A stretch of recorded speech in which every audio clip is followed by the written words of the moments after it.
Viewers, कैसे हैं आप लोग। स्वागत है आपका शेयर बाजार ज्ञान की एक और वीडियो में।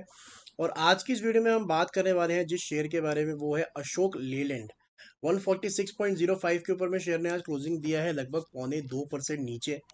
आज ऑटो सेल्स के नंबर आए और अच्छे नंबर पोस्ट किए अशोक लेलैंड ने। नवंबर के मंथ में अच्छी सेल्स इनकी हुई है, लेकिन उसके बावजूद स्टॉक के अंदर में एक गिरावट दिखने को मिली है। वैसे ही आज पूरा मार्केट ही कमज़ोर था, लेकिन जिस तरीके के नंबर्स अशोक लेलैंड की कंपनी ने पोस्ट किए हैं, उसके बाद में एंटिसिपेट ये हो रहा है कि ऊपर क्यों नहीं गया स्टॉक। तो इसी का कारण मैं आपके सामने आज लाने वाला हूँ। तो चलिए शुरू करते हैं, उसके बाद हम चार्ट्स के ऊपर में भी जाएंगे। तो पहले हम देख लेते हैं कि ऑटो सेल्स के नंबर क्या हैं। तो बेसिकली अगर आप ईयर ऑन ईयर कंपेयर करेंगे नवंबर 2021 से नवंबर 2022 को, तो 39% का राइज है नवंबर के महीने में और टोटल सेल्स के अंदर में। जिसके अंदर में अगर आप डोमेस्टिक सेल्स देखेंगे तो 45% का राइज वहाँ पे दर्ज किया है कंपनी ने। तो काफ़ी अच्छे नंबर्स हैं।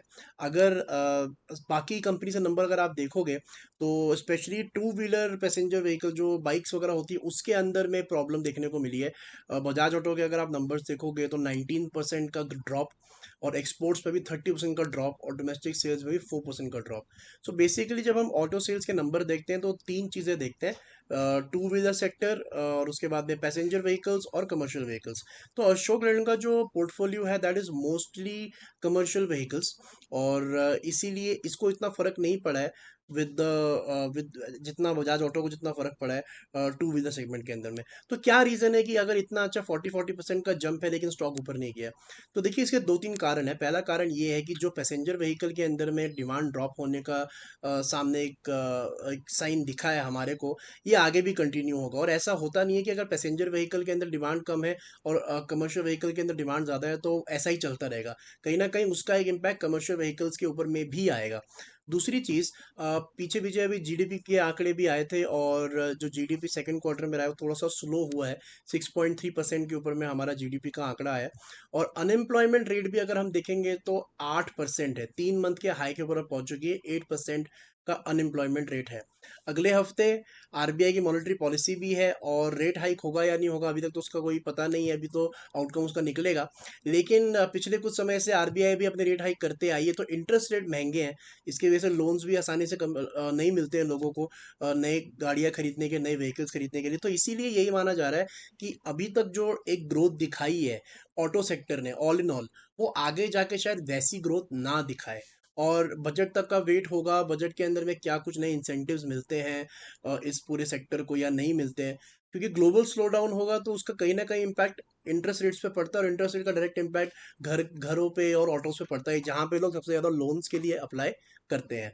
तो ये पूरा का पूरा रीज़न है जो अशोक लेलैंड के शेयर के अंदर में कुछ भी हमारे को और देखने को नहीं मिला।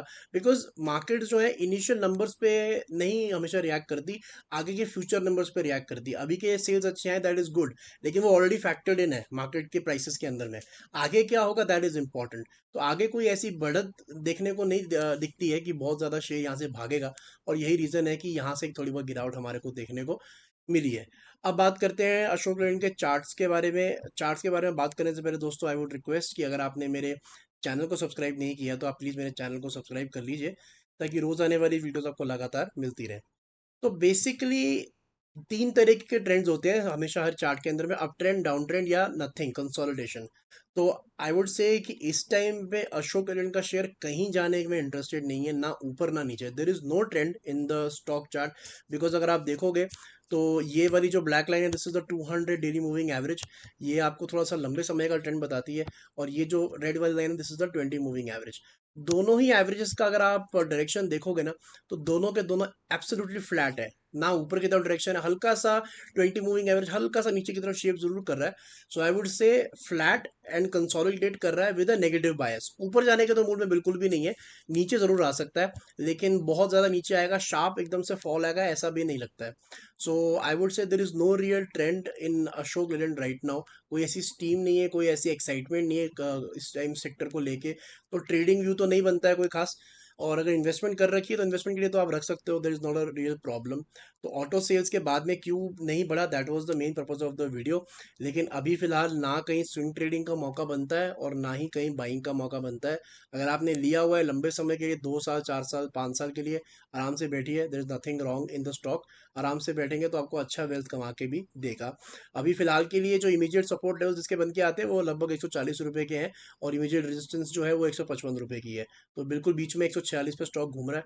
आइदर वेज अगर टूटेगा कोई भी स्टॉक, अगर 140 से नीचे जाएगा तभी भी गिरावट बढ़ेगी, और अगर 155 से ऊपर जाएगा तो फिर ऊपर की तरफ लेवल्स आ सकते हैं, लेकिन इट इज़ हाईली अनलाइकली कि ऊपर जाएगा। So watch out for 140 first. 155 को अभी फिलहाल छोड़ दीजिए, पहले आप 140 तक जो है स्टॉक ये नीचे की तरफ आ सकता है। तो दोस्तों ये था मेरा पूरा analysis on Ashok Leyland. I hope आपको समझ में आ गया। कोई सवाल है आपका तो आप कमेंट सेक्शन में डालें। मैं मिलूंगा आपसे अपनी अगली वीडियो में, तब तक आप अपना ख्याल रखें and all the best guys.